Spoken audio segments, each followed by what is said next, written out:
You straight up cuckooed that dude, bro. Oh my God. You've got all your Charger gear on because Feeling fresh as hell. Well, you guys better enjoy it. The fans loved it. You have to love what you're seeing on tape if you're a Chargers fan, especially for the future with Justin Herbert. On the move and throws and touchdown. Do this together. Players, coaches, staff, fans, together we can create something truly special. Stay tuned for some good content.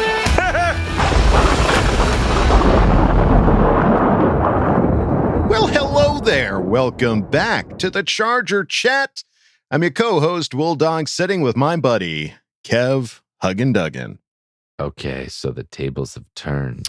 Yes, folks, we are playing musical chairs here right now. I'm staying still, but the second person seems to be kind of going back and forth. Flip flop. Yeah. Flip flop Duggans is the game that we're playing here. Unfortunately, Kyle could not be with us today. As we mentioned on the previous episode, he's expecting I think he's getting ready. Visitor. He's pre-gaming right now. He's right. Pre-gaming, getting ready for that baby to come. Yeah. So, prayers to Hillary because I don't want to deal with it. Hillary, if you listen to this, we all know you're going to kick some serious ass. I hope there's going to be a new little Duggan here, and he's going to be rad. Yes. Not as rad as he possibly could be because Kyle's his dad, but the raddest that he could possibly be from Kyle. I can't. Oh, man. His mustache is going to be... It grows with every slam you throw at him. Don't get me wrong. Super hella rad. Like crazy rad, but not like extreme rad. You know what I mean? There's room to rad, Yeah, there's levels of radness. All right. So yeah, we'll get Kyle back on here as soon as we can, but just know that he's okay. Just dealing with a third Duggan coming in hot and heavy. All right. Well, it's another light episode, folks, with not a lot going on in this off season, but we've got some special announcements to make, and as always, we've got a Craig experience and a Bolt history this week, so stay tuned. Those are coming right up. But let's look over at Twitter and specifically PFF, because we love PFF here at Charger Chat, don't we? Yeah, not really. Not so much. Yeah. But they sat down with Julian Edelman, those who don't know, wide receiver for the Patriots and Super Bowl winner and all that jazz. He's been around. He's ran them bases. And he was sitting down with PFF and mentioned his personal opinion of the top 3 wide receivers in the NFL. Number 1, Davante Adams. Okay. Understandable. Fine. Number 2, Keenan Allen. Number 13, the Slayer. Number 13, Slayer, making an appearance. And behind him, the most recent Super Bowl winner, Cooper Kupp.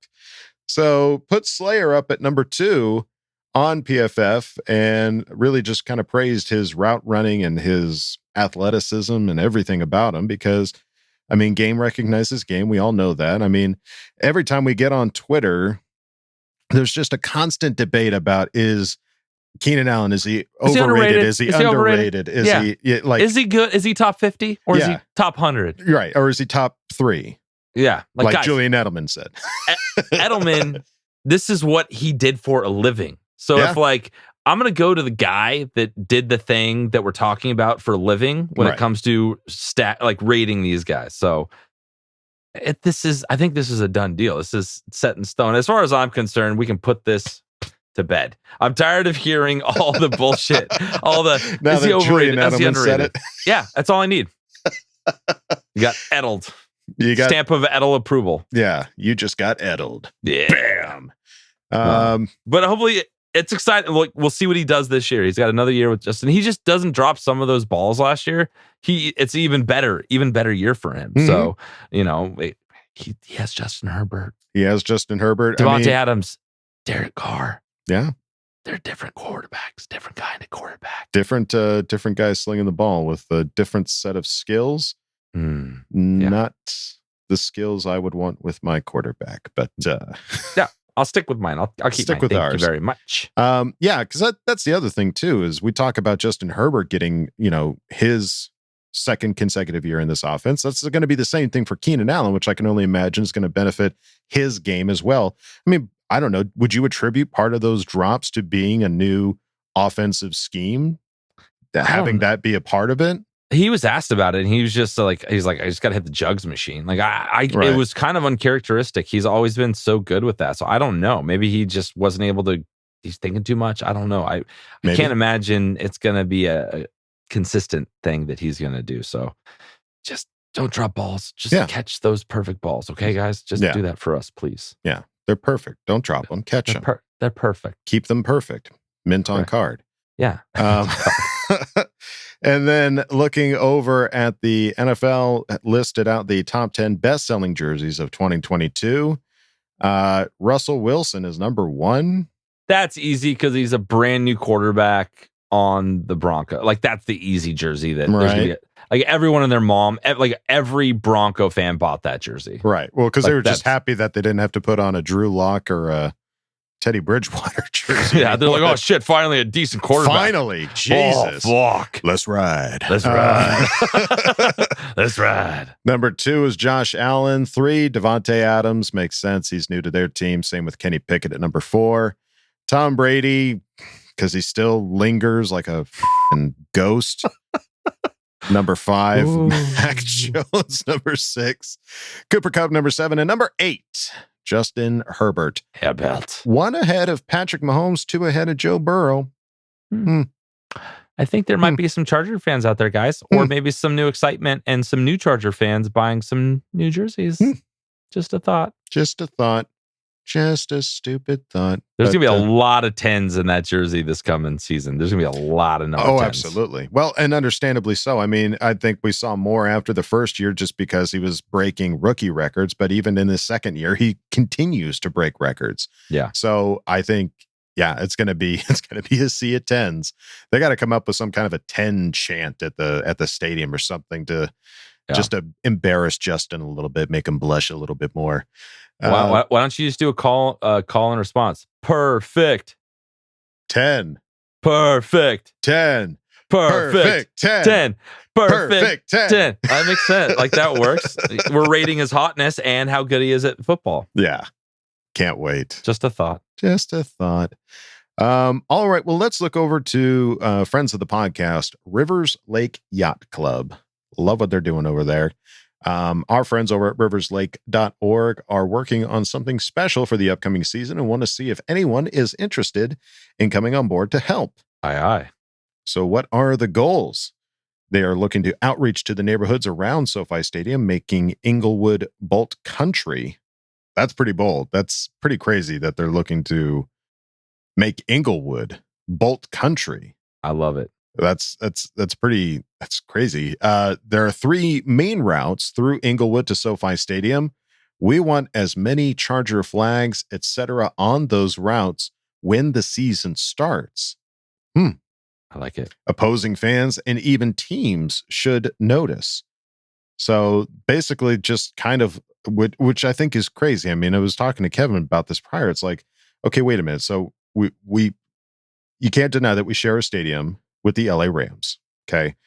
And you can't deny that the LA Rams just won a Super Bowl.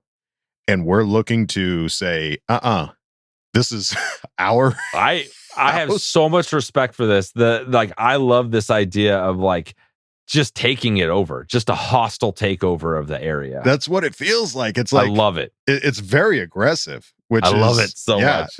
We're not used to seeing this from Charger fans. No. And from the leader of riverslake.org is our very own friend of the podcast, Senior Snappy, who had this to say.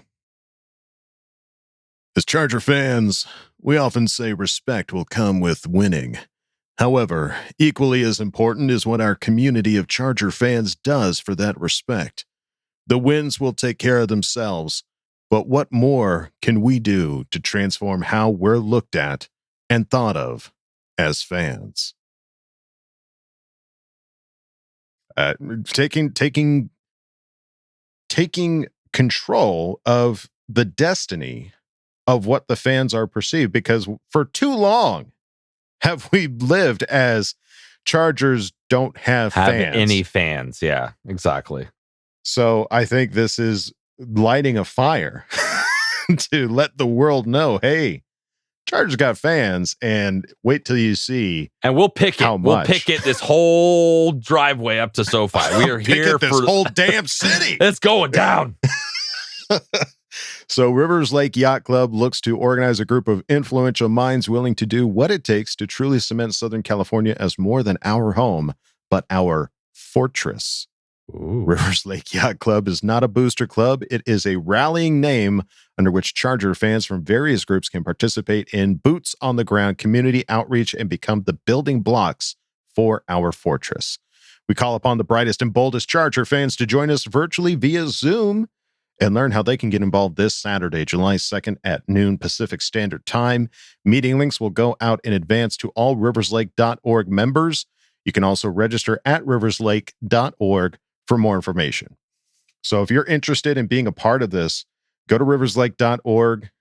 You can check out all the information that they've got. You can join the Zoom meeting if you want to be one of these people that's about to paint the town powder blue. I love it. And they also have some great articles. Nick Defense Huge, who is our very own Kickman. If you remember the Kickman. Oh, I remember the tweet. Kickman. He's our Kickman. He just did this awesome article comparing basically Genghis Khan to Brandon Staley, and a very, very interesting article. You should check it out. So riverslake.org does some really cool, fun articles and stuff over there too. So check them out. Absolutely. And I'll say they've got some great merch. I've definitely worn a shirt or two on here, but if you want to check out some of our great merch, go on over to chargerchat.com. Check out all of the sweet t-shirts, hoodies, and stickers that we've got over there. Chat it up with other members in our member section, other Charger Chatteteers, if you will, and ask questions and ask Bolt Fam. Those of you wondering how can I ask questions, well, just go on over to chargerchat.com and check out the Ask Bolt Fam section and all the other great things we've got going on over there. All right. Well, now it is time to go on to the next segment. It is the one, the only, the Craig Experience. Oh, yeah. Oh, yeah. Come on in, man. Kick your feet up. Oh. Craig Experience. Hello there. Make yourself at home. Got some stuff to talk about, right? Moving on. Listen, if you gave me $1 billion, an underground cave with a bunch of cool gadgets and gizmos, I could be a superhero too. So, like, he's number 4 on my list. Yeah. Oh, hey, I gotta go. Got something I gotta do. Okay, cool. Later. Hey, CC gang, the biggest of salutes, and to the rest of the Bolt fam, what is goody? Chicago Craig in Texas, and welcome to another edition of the Craig Experience. You know, I realized that I never gave the Chargers an off-season grade. So let's do that. Let's compartmentalize it, break it down into pros and cons, and give it a letter grade at the end of it. What do you say? It's not like we have anything else to do until the week of July 25th, so here goes. Let's start with the cons, because we're all about positivity here, so we're going to end this off on a high note. And also because there aren't very many of them. We all know that the right tackle position didn't necessarily get handled the way that most of us wanted it to, but I'm pretty sure you guys know how I feel, and I think it's Trey Pipkins' job to lose going into camp. I mean, I'm sure Storm Norton has had some improvement throughout the offseason, and another year in the system helps him out a bunch. But we've seen that Trey Pipkins has been working with Duke Manyweather this offseason, and we've been hearing good things. So let's turn that frown upside down when it comes to the right tackle position and get ready to support your boy Trey, because looks like he's going to be the dude. The only other con, in my opinion, matters far less to some than it does others. I am a part of the others because I absolutely wanted to see them add an explosive creator at the wide receiver position. Now, is it a necessity? No, because they were a top 5 offense in the league without one last year, and the additions that they've made on offense may be able to facilitate big plays in other ways. So it's fine. But yeah, I'm still craving one of those cats on the team just because it's something that I think that would make the offense more complete. I mean, DeAndre Carter, maybe, because, he's a special teams guy, primary kick return, punt returner. So that means he can make it happen in the open field. And at that position, you kind of sort of have to be more of a creator. What I call these dudes are the take it and make it happen types. Just get the ball in their hands and let them go to work. And then there's Joe Reed, who I'm never giving up on. So you guys might as well just grin and bear it, because as long as he's on the roster, I'm here to support it. And I'm not giving up on the dream. You're my boy, Joe. You're my boy. Now on to the pros, because there are many. And let's just start with interior defensive line, which was absolutely a necessity to be repaired going into the offseason. And boy, did they do that. Adding Sebastian Joseph Day and Austin Johnson, two of the better run defenders in the league. Can't ask for very much more than that. So now what was an absolute weakness for the Chargers last year and in years past should be more of a strength moving forward. And then you've got, new bodies that are rolling into the room, along with dudes who were already there, like a Braden Fajoko, who showed some growth last season. Cooking with a little bit of gas now. And who could possibly forget about that bombshell news we all received when we learned that Khalil Mack was going to be a Los Angeles Charger? Now you go from having one pass rusher du jour, Joey Bosa, who was facing double and triple teams week in and week out, to now having arguably the best pass rushing tandem in all of the NFL. And by the way, Khalil Mack is not just a great pass rusher, but a phenomenal run defender. So you've got two very well-rounded edge guys, so you're not losing anything on either side. They have contrasting styles that complement each other very, very well. And what that does for you is helps your defense stay fresh by being off of the field as much as humanly possible, not having to go through long, tedious drives, wearing them down, which takes a toll on them and affects them later into games. And you get the ball back into your superstar quarterback's hands as often as possible. So win-win. And when you're looking at the division that you're in, you're facing some of the best quarterbacks in the entire league, in Patrick Mahomes and now Russell Wilson, and Patrick Mahomes and Russell Wilson. Yeah, I'm not forgetting anyone. And as the holes were continuing to be filled, everybody wanted this to happen really, really badly, I believe, but I don't think many of us thought it was a reality. Chargers signed J.C. freaking Jackson. We're talking about a top 5 cornerback, a lockdown dude, something the Chargers have not had in a very, very long time. There was no reason to believe it was actually going to happen, because you just assumed that the top corner on the market was going to end up being paid top of the market money, but he took less to come to play with his boy Derwin. And man, are the Chargers ever so grateful, because now this unlocks the defense in ways that we've not seen in quite some time. Able to put him on a team's number 1 wide receiver and potentially erase him. Or you could do the old school Darrelle Revis thing now, where you put your number 1 corner on the team's number 2 wide receiver, and then you can bracket the number 1 wide receiver with the corner and safety. There's a bunch of different things you can do. But what it does is ultimately give you so many options on the defensive side of the ball. And it's one of the picks that I'm sure we're all the most excited about, and one that probably caught us the most off guard. I mean, you could argue the Khalil Mack thing, but I think when you're looking at it in a vacuum, we probably didn't really think JC was an option. We mentioned this in the cons section of things, but you kind of have to circle back around to it, because the Chargers did address the offensive line, just not at the position I think most thought they were. And they may have gotten what amounts to the cleanest offensive line prospect in the first round in Zion Johnson, who can play tackle in a pinch, but he's going to be a guard for the Chargers. And what he does is, depending on where they're lining him up, looks like right guard is going to be his thing. We don't know what's going to happen with the whole Matt Filer situation, but if they keep things as they are, you put a guy in there that's plug and play. And what that allows to happen is that you solidify 4 of your 5 spots, and you can find a way to work around that right tackle position. We've talked about that a ton already. But Zion Johnson is going to be a godsend to this offensive line, because, again, all it does is help Herbert out. And if you got a dude with an arm like that can sit in the pocket and survey a defense, he'll be able to carve him up. This thing just keeps getting better and better as we go along. And we have a lot to be excited about. And you guys should be thankful because this ain't your daddy's Chargers.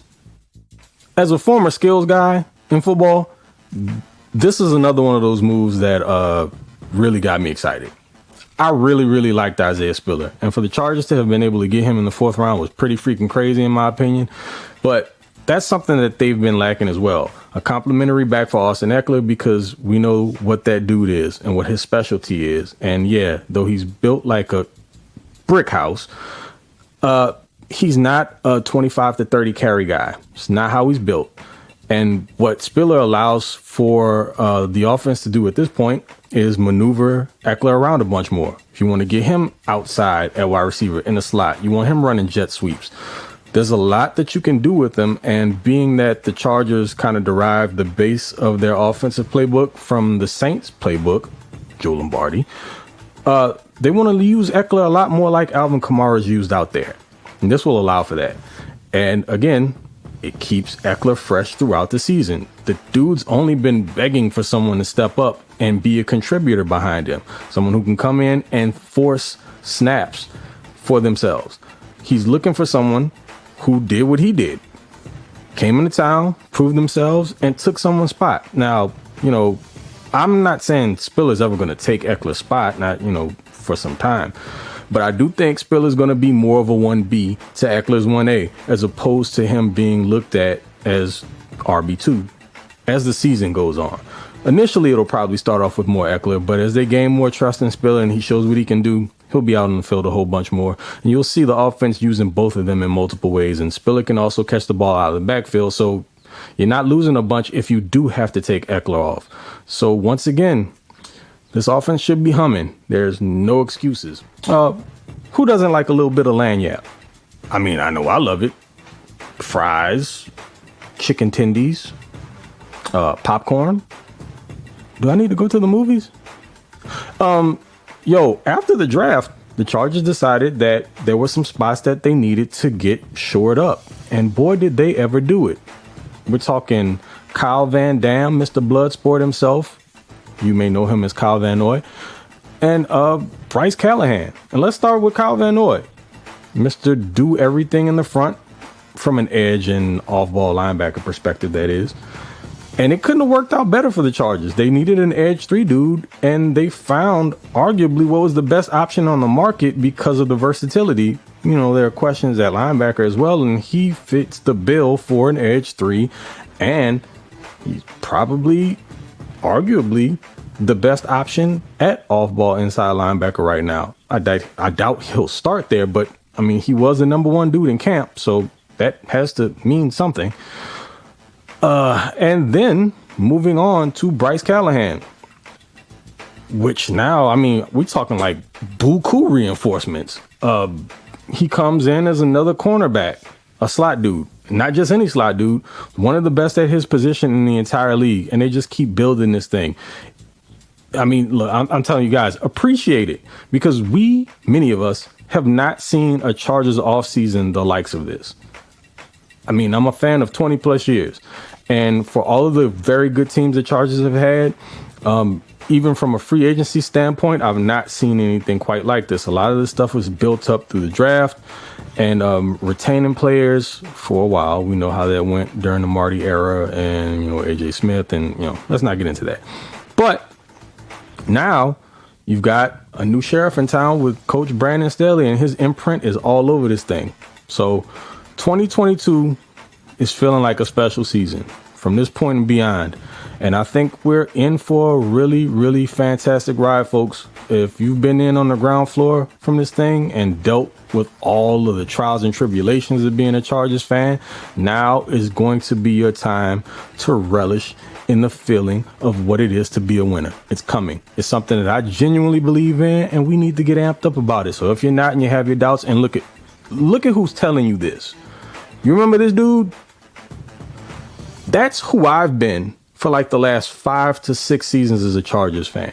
And if I can turn that around, you for sure can, believe me. So, when we're talking grades, collectively, even with the couple cons that there were in existence, or still are existing, This is an A offseason. You can cover up the right tackle issue. And if Trey Pipkins plays at an average to around average level, or you get somebody to fill that spot who can just be, more than just a cinder block, then you did everything you needed to do to fulfill the needs of the offense. And defensively, we're going to be rocking this year, man. Derwin James, Defensive Player of the Year. You heard it from your boy first. It's happening. Hell, if he doesn't win it, it's going to be Joey. If it's not Joey, it could be Khalil. If it's not Khalil, take your pick. With a talent-laden defense like this, it could be someone that we're not even considering. That's how much we have to look forward to. All right, that's enough of me basking in the Chargers off-season glory. Bold fam, feel free to jump in the comments and tell me what your grades are. And fellas, you do the same. Holla at your boy. Until the next one, y'all know who it is. It's Mr. Bolt Gang, or Do Not Bang, also known as TOP_FLYT3 over on Twitter. And catch me on YouTube at the Flight Deck. Charge it to the game. Till the next time, folks, y'all take it easy, be good, stay bolted up, and K, love you, bye. You know what I give that? You know what I give that segment, Craig? A+. A+. A+. That was so awesome, Craig. That again, folks, he showed you what Craig has been. Craig can be a little salty from time to time. He's our local curmudgeon on the Chargers Chat podcast, but in a good way. He keeps it real. Keeps it real. That's the thing. Is like he tells it like it is. He doesn't sugarcoat it, and so he has no reason to sugarcoat this grade in the off season. Everything that he mentions and talks about is right on 100%. As far as what this team needed, what this team got, and where this team is going. Mm-hmm. So, I can't think of a better grade than what he gave as an A. Like, honestly, I mean, the only glaring issue that we'll always talk about until the first game is that right tackle position. And even that it's not necessarily a bad thing. It's just we don't know. Like, we know what a lot of these guys can do. We know what J.C. Jackson can do, Khalil Mack and Joey Bosa and Justin Herbert and all these guys. We know what they can do. It's that right tackle is that we don't know if that right tackle is going to rise to the occasion and do what it should do. Sure. You know what I mean? The one thing I took from that segment that I really enjoyed and I might use moving forward is Kyle Van Dam. Is the perfect nickname for Kyle Van Noy. So Kyle Van Dam, I'm so glad you're on the team. Yes.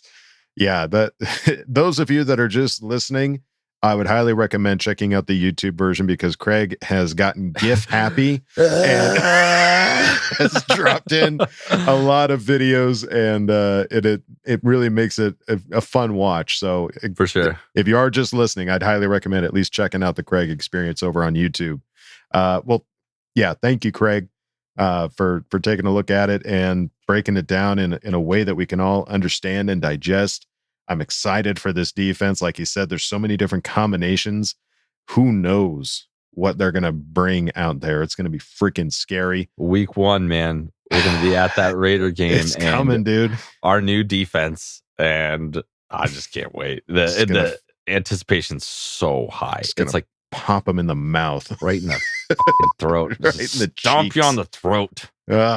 Can't wait. Thank you, Craig, for doing it. Thanks, brother. All right. Well, now it's time to go on to the next segment. Bolt History with Mike Modlin. What's he teaching today? Sit down and he'll tell you.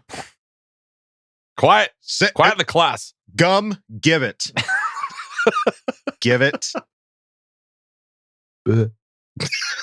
Yeah. Remember like it was yesterday. In comes this whirlwind, Don Coryell. So see the San Diego Chargers and see spectacular professional football at its best. Into the end zone, Charger fans are witnesses to history! Happy Friday, Bolt Gang. Welcome back to Bolt History. I'm your Charger Chat historian, Mike Modlin. And today we've got a really neat one for you. Today we're going to be talking about a particular unit on the team from way back in the day when I was a youth. This particular defensive line that we're going to be talking about sacked quarterbacks 247 times between 1977 and 1981. That's an average of almost 50 sacks a season, 49.4 to be specific. That's pretty incredible. This particular defensive line had a really cool nickname, and the reason that I'm doing this particular Bolt History is because this offseason on social media, I've seen quite a few people wanting to give nicknames to our new offensive and defensive lines. Because there have been such a market improvement in those areas. But this particular unit had a really cool nickname. And not only did the unit have a cool nickname, each guy on the unit had a cool nickname as well. So I'm talking about the Bruise Brothers. They were our defensive line, 4 guys between 1977 and 1981 who were just amazing. They were comprised of Mean Fred Dean, Gary Big Hands Johnson, Louis Kelcher. If you're not familiar with Louis's nickname, it's because he really didn't have it wasn't so much of a nickname as it was a crowd response. You know, those guys whose names have the ooh sound in them. So when they make a play, it sounds like the crowd's booing, but it's not really booing. They were saying Lou. So Louis was always getting the chance of Lou in the stadium going on. And the one who I didn't know had a nickname until today, Leroy Jones was the 4th member of that line. And Leroy played in the CFL, the Canadian Football League, for the Edmonton Eskimos. His nickname on the Edmonton Eskimos was Leroy Badman Jones, and I'll talk about that in a moment. But he also had a nickname when he was with the Rams. We'll talk about that as well. He was known as Leroy Too Much Jones. It was a takeoff of Ed Too Tall Jones from the Cowboys. Leroy was 6'8", so he was a massive human being. Anyway, so he was known as Too Much Jones and Badman Jones. Fred Dean and Jones played defensive end, and Gary Big Hands Johnson and Louis Kelcher played defensive tackle. Fred Dean played 11 seasons, so did Gary Big Hands Johnson, and both Jones and Kelcher played 10 seasons. Fred Dean played with the Chargers from 1975 through 1981. Johnson from 1975 to 1983, Leroy Jones from 1976 through 1983, and Louis Kelcher played with us from 1975 through 1983. We'll start with Leroy Jones. He decided to head up north to play in Canada for the Edmonton Eskimos in 1974. He played college at Norfolk State, and he was also a great basketball player as well. And not surprising, the man was 6'8". Nonetheless, he was a great asset to the team. He led the Eskimos in tackles and sacks that year, 1974. And they also won the 63rd annual Grey Cup, which is the Canadian Football League's Super Bowl. The Eskimos won that that Grey Cup. He also played for them in the 1975 CFL season, but he got injured. And he came off of injured reserve just shortly before they were about to make the playoffs. The coach didn't really think that he was going to be able to help them in the playoffs, so he cut him. So while he was playing in Canada, he also had gotten drafted when his college group, his college year would have graduated, which was 1975. So in 1975, while he was playing in the CFL, he got drafted by the Los Angeles Rams in the NFL draft in the 2nd round. And that was the highest that any player in Norfolk State has ever been drafted. That's ever. The Chargers acquired him via trade. They traded a 2nd rounder for to the Los Angeles Rams and $15,000 cash. So we got Leroy Jones. And here's an interesting personal story. The person that the Rams drafted with that 2nd rounder they got from the Chargers was a man named Billy Waddy, who lived on my street in Poway, California when I was growing up. He taught us all to play street football with Nerf footballs and stuff. He taught us the rules of football and everything else. So I have actually a personal link to this story, which is kind of cool. But he ended up joining the Chargers in 1976 through that trade. Fred Dean was drafted in the 2nd round of the 1975 NFL draft by the Chargers. He was joining a team that was in the middle of revamping its defense. It also at the same time, they also drafted a fellow Bruise brother, Gary Johnson, in the 1st round, pick number 8 overall. In that same draft, Louis Kelcher was drafted in the 2nd round, pick number 30 overall. And then Fred Dean was picked at number 33 overall. He played really well in his rookie season, finishing with 7 sacks and 93 tackles, along with 4 fumble recoveries. Gary Johnson, like Fred Dean and Louis Kelcher, was drafted in the 75 draft by the Chargers. And like Kelcher and Dean, he performed really well in the 1975 season. But it wasn't enough to save the Chargers, who had the league worst 2-12 record that year.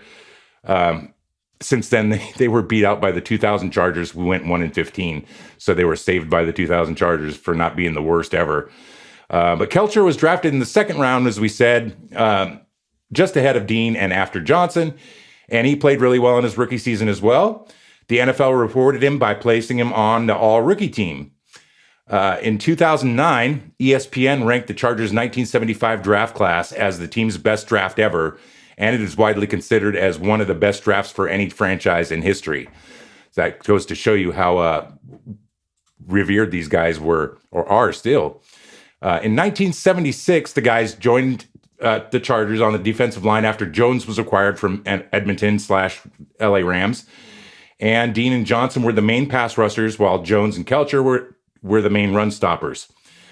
Running up the middle was considered impossible by opposing teams on the Chargers. The four were always getting in the backfield with relative ease. They were just so good and dominant that they were just in the backfield all the time. Their amazing play also helped their secondary out a great deal. While that unit was considered good in 1977, the players would not be nationally appreciated until 1978, when the four were featured in an issue of Sports Illustrated, where the writer described them as a group of excellent young players with a better-than-average run defense and having pass rush abilities that made their secondary look better than it was. Kelcher was named to his first Pro Bowl as a reward for his play in 1978. They were also, in that year, 78, considered the strength of the Chargers' defense. Sports Illustrated, again, they come up quite a bit in this story. They lauded their pass rushing ability, calling them an awesome young front four that was better than average against the run, and its pass rush clearly helped the secondary that wasn't considered very good. They were considered unheralded. Helped them rank among the league's best units. Don Coryell came to us in the middle of 1978 that season, and then starting in 1979, they ended up winning 3 consecutive AFC West titles, starting in 79, so 79, 80, and 81. Those Chargers teams were obviously known for its potent Air Coryell offense, and their Coryell teams were often fairly criticized for their defense, but that particular year, they allowed an NFL low 246 points. That's 1979. Led by their defensive line and Gary Big Hands Johnson's team record, 17.5 sacks that year. The Chargers led the NFL with 60 sacks in 1980. Johnson, Kelcher, and Dean were all named starters to the Pro Bowl, and that's really rare for 3 defensive linemen from the same team to be nominated to go to the Pro Bowl together and be starters as well. Leroy Jones was named as an alternate, but he didn't play. That season, the Chargers line was nicknamed the Bruise Brothers. Coined from a popular act at the time, the Blues Brothers, fans were asked to submit nicknames for this defensive line because they were so dominant and so good, and they were clearly the highlight of the whole defense. So fans mailed in suggestions. The Chargers front office presented a list of 15 finalists to these guys, the 4 guys, the defensive linemen, and they picked the Bruise Brothers out of the 15 that were submitted. In 1979, Louis Kelcher suffered a knee injury that required surgery in the beginning of the first game of that season, and he was replaced by Wilbur Young for the rest of the season. Wilbur Young played well enough to make the Pro Bowl. He was named as an All-Pro by Sports Illustrated as well. In the Chargers' first full season under Don Coryell, as I said, he was hired halfway through the 1978 season, the Chargers finished with a 12-4 record. The Bruise Brothers were a major reason for that.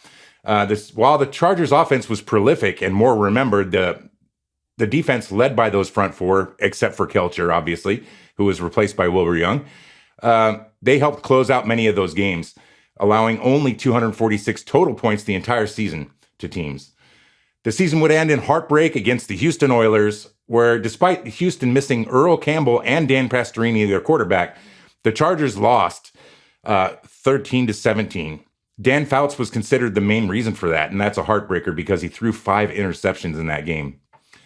In 1980, the 4 had the best season together accounting for 60 quarterback sacks, which led the NFL. Out of them, 17.5, as we said, were Gary Big Hands Johnson's. He led the NFL in sacks that year. Despite the Chargers offense also remaining top tier in the NFL, the Chargers finished with only an 11-5 record that year. And in the playoffs, they secured their first playoff victory since the 63 AFL championship game, when they beat the Buffalo Bills 20-14 in the playoffs in 1980. But like the year before, the season ended in heartbreak as the Chargers lost to the Raiders 34-27 in the AFC championship game. In that year's Pro Bowl, Fred Dean, Louis Kelcher, and Gary Big Hands Johnson formed 3/4 of the defensive line. And as I said, Jones was named an alternate but did not play. At the start of the 1981 NFL season, Fred Dean wanted more money, and he pointed out that he was earning less than his sister's husband, who was driving a truck driver. Chargers owner Gene Klein, on the other hand, he was known as a very cheap, I hate to say that, but that's what people labeled him as back then. He didn't want to pay players, so he refused to give him any more money, even though Fred Dean had definitely earned it. So Fred Dean requested a trade, and the Chargers traded him to San Francisco. In San Francisco, he got 12 sacks in 11 games, and they made a playoff run that resulted in them winning the first NFL championship in Super Bowl 16. That move was considered one of the dumbest moves in NFL history because the Chargers got almost nothing from it, and San Francisco got a Hall of Fame defensive end that greatly benefited their defense. The Chargers' passing defense also suffered, finishing dead last in passing yards allowed in 81 and 82 with the absence of Fred Dean. And after losing the conference championship game in 81 to Cincinnati, Gary Big Hands Johnson said that if Dean would have been there, the outcome probably would have been different for the Chargers because they needed another good pass rusher to knock down Ken Anderson. They'd also switched to a 3-4 defensive scheme in 83, which kind of left Gary Big Hands Johnson practically useless, and it pissed Louis Kelcher off a whole bunch. He ended up retiring that year. He later signed with the 49ers in 1984, and he was joined by Gary Big Hands Johnson on the 49ers as well. So all three of those guys got reunited on the 49ers, and together they appeared in Super Bowl 19, which they won against Dan Marino's Dolphins. They were credited with shutting Dan Marino down, and Gary Big Hands Johnson was named the unofficial defensive MVP for his constant pressure on Dan Marino that game, sacking him once. And then Jones had retired after the 1983 season. But that's about it for the Bruise Brothers. They did have some incredible stats. Gary Johnson ended up finishing his career with 67 total sacks, Fred Dean with 53.5.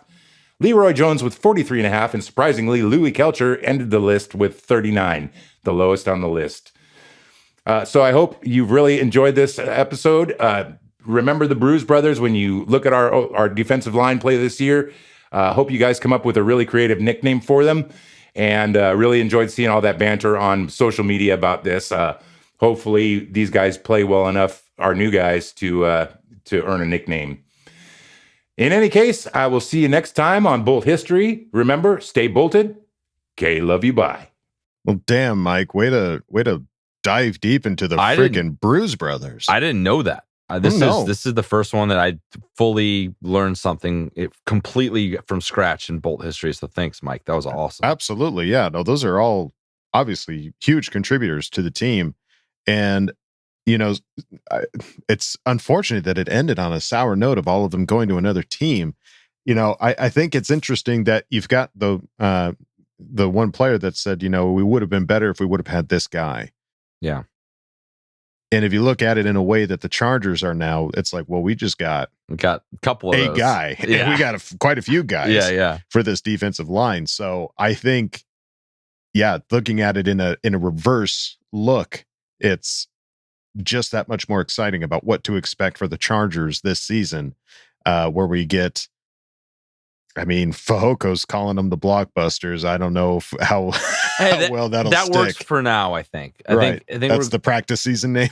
we're going to warm up with that. I want to see them on the field and see what they're all about, and something is going to come up organically. I know it will. Sure. But the Bruise Brothers is cool, and 50 sacks a year.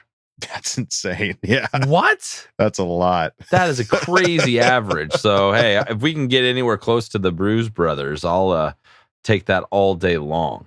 Absolutely. Well, I think we've got the talent to do it. We'll see how it goes this season. But hey, Mike, again, thank you, dude, for taking a look. It was a great segment, buddy. All right. Well, I think that's going to do it for us here at Charger Chat. Kyle, I hope you're doing okay. Hillary, I hope you're doing even better. Yeah. You got this, Duggins. You guys. We got this. We're going to get through this. And something a little crazy from Monday. Oh yeah, Monday might get a little wild, folks. Get a little Can't crazy. tell you what. Something to look forward to. Something to look forward to. And if you're listening to this and you want to submit an Ask Bolt Fam question, we're going to request them one day earlier than we normally do. So that's keep your eyes out for that. Make sure you get those in by Sunday. Yes. That's what we're looking for. So that is what we are looking for, folks. Appreciate you.